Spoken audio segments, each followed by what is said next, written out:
ಪ್ರಶ್ನೆ ಏನಿದೆ ನೋಡಿ, ಗಂಟೆಗೆ 48 ಕಿಲೋಮೀಟರ್ ಪರ್ ಅವರ್ ವೇಗದಲ್ಲಿ ಚಲಿಸುವಂಥ ಒಂದು ಕಾರು ಒಂದು ಪ್ರಯಾಣವನ್ನು ಪೂರ್ಣಗೊಳಿಸಲು ಇದು 10 ಗಂಟೆಯನ್ನು ತೆಗೆದುಕೊಳ್ತದೆ.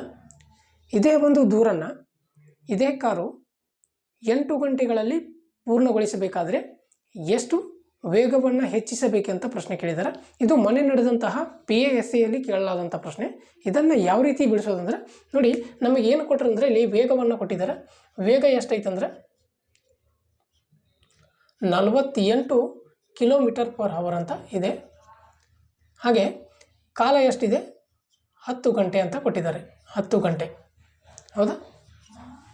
ಈಗ ನಾವು ದೂರನ್ನು ಕಂಡುಹಿಡ್ಕೋಬೇಕು. ದೂರವನ್ನು ಕಂಡುಹಿಡಿಯುವಂಥ ಸೂತ್ರ ವೇಗ ಇಂಟು ಕಾಲ ಆಗ್ತದೆ. ಹಾಗಾಗಿ 48 ಇಂಟು 10 ಎಷ್ಟು 480.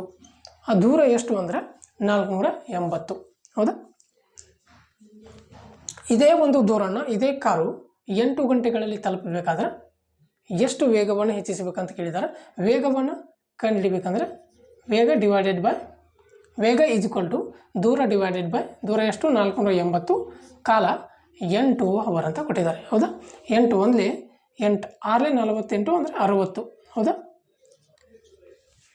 ಇದೇ ಒಂದು ಕಾರು ಆ ಪ್ರಯಾಣವನ್ನು 480 ದೂರವನ್ನು 60 ಕಿಲೋಮೀಟರ್ ಪರ್ ಅವರ್ ವೇಗದಲ್ಲಿ ಚಲಿಸಿದರೆ 8 ಗಂಟೆಗಳಲ್ಲಿ ತಲುಪ್ತದ, ಹೌದಾ?